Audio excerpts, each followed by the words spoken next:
Hi hello నమస్తే. నేను మీకు ఈరోజు ఒక కన్సల్టెన్సీ గురించి చెప్పాలనుకుంటున్నాను. కన్సల్టెన్సీస్ ఎలా ఉంటాయి, వాళ్ళు మనని ఎంత ఈజీగా ఎలా ఫ్రాడ్ చేస్తారు, మనం ఎలా అలా మోసపోతాం అనుకోకుండానే, వాళ్ళు చెప్పే ప్రొసీజర్ ఎలా ఉంటుంది, ఎక్స్ప్లెయిన్ చేసే విధానం ఎలా ఉంటుంది, నేను మీకు ఒకసారి చెప్పాలనుకుంటున్నాను. యాక్చువల్లీ మనం ఫస్ట్ వెళ్ళినప్పుడు వాళ్ళు మన రెజ్యూమ్ తీసుకొని can you say something about your self, like your personal introduction అని అడుగుతారు. కొంతమందికి అయితే పిఆర్ రౌండ్ కూడా రాదు, అంటే ఈవెన్ పర్సనల్ ఇంట్రడక్షన్ అంటే కూడా తెలియకుండా ఉంటారు స్టూడెంట్స్ బీటెక్ చేసి కూడా. I want to check your communication skills అంటారు. స్టార్ట్ చేసిన తర్వాత వాళ్ళు ఏం చెప్పరు, my name is, I came from village something, ఇది అది చెప్పేసరికి వాళ్ళకి చెప్తారు you you are selected from my side. నేను మీకు ఎక్స్ప్లెయిన్ చేసి చూపిస్తాను ఎలా చెప్తారో.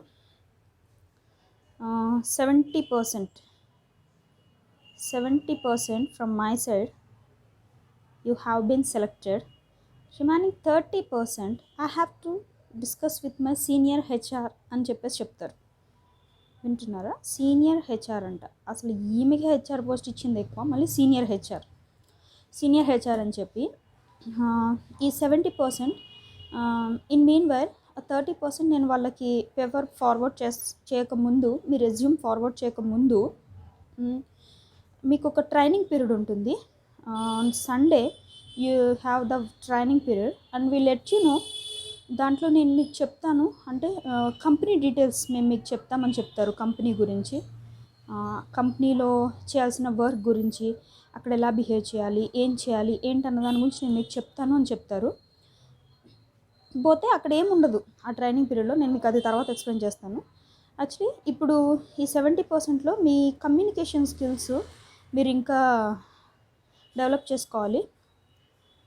మీ కమ్యూనికేషన్ స్కిల్స్ చాలా లోగా ఉన్నాయని చెప్పేస్తారు. చెప్పినప్పుడు మనం అప్పుడే ఫ్రెష్గా అయ్యేస్తాం కాబట్టి, గ్రాడ్యుయేషన్ కానీ బీటెక్ కానీ, సో మనకు అంత ఐడియా ఉండదు జాబ్ ఫీల్డ్ ఎలా ఉంటుంది ఏంటనేది. ఇక్కడ వీళ్ళు చెప్పినప్పుడు అవును కదా, నాకు ఇంకా నేర్చుకోవాలి కదా అనుకుంటాం మనం. రిమైనింగ్ దాని తర్వాత వాళ్ళు ఇక్కడ చెప్పే ఫ్రాడ్ ఎలా చేస్తారు చూడండి. వాళ్ళ దగ్గర ఒక రిజిస్ట్రేషన్ బుక్ ఉంటుంది, అది ఏది కూడా ఏమీ గవర్నమెంట్ అథారైజ్డ్ ఏమి ఉండదు, ఏదో ఎక్కడో చేపించుకొని వస్తారు ఒక రిజిస్ట్రేషన్ బుక్, అది బిల్ పేమెంట్ బుక్ అనమాట. So for the training period and forward చేయాలి మీ రెజ్యూమ్ అంటే మీరు ఒక 450 రూపీస్ పే చేయాల్సి ఉంటుంది మాకు. Why we are charging this 450 rupees అంటే ప్రాసెసింగ్ ఫీ అని చెప్తారు. ప్రాసెసింగ్ ఫీ అంటే ఏ విధంగా ప్రాసెసింగ్ ఫీ అంటే, మీ రెజ్యూమ్ని కంపెనీకి ఫార్వర్డ్ చేసి మేము అక్కడ మీకు జాబ్ ఇప్పిస్తాము. అక్కడ మీరేమి ఇంటర్వ్యూ ఫేస్ చేసే అవసరం ఉండదు. There was a just small interview like PR round, personal introduction ఒకటి చెప్తే సరిపోతుందని చెప్తారు. కానీ అక్కడికి వెళ్ళాక తెలుస్తుంది మనకి అక్కడ ఇంకెన్ని రౌండ్స్ ఉంటాయి అన్నది. Actually 450 rupees for registration you have to pay now. Remaining మీరు సెలెక్ట్ అయితే ఈ 450 రూపీస్